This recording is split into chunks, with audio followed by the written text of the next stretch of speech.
A guy called Max made the spur-of-the-moment decision to go all the way to San Francisco by automobile during the dazzling heat of a San Diego summer. It was something that he had always wanted to do, to go along the famous coast of California and take in the magnificent landscape along the way.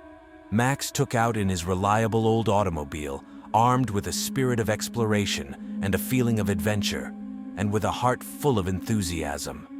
The trip along the Pacific Coast Highway was nothing short of a breathtaking experience from start to finish. Max navigated his way through quaint coastal communities as the salty wind ruffled his hair and the vast blue expanse of the ocean stretched out behind him. It was a trip that made his fantasies come true and left him in awe of the natural beauty of the state in which he was raised. After a long journey, he was relieved to arrive at San Francisco, where the spectacular Golden Gate Bridge greeted him with its flaming orange arches. As Max made his way over the famous bridge and into the city that had always been a source of inspiration for him, his excitement level skyrocketed.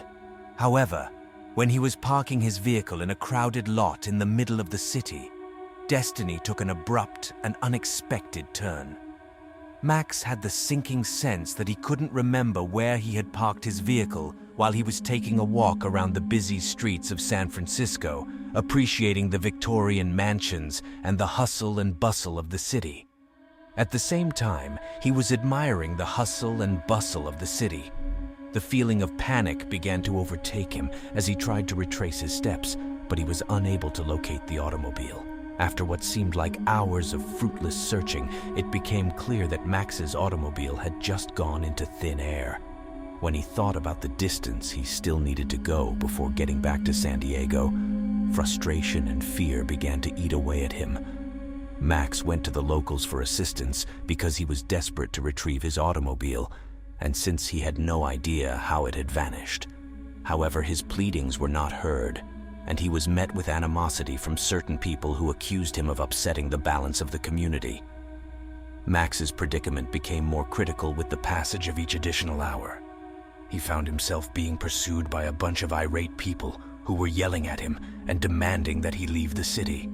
Their yells could be heard in his ears.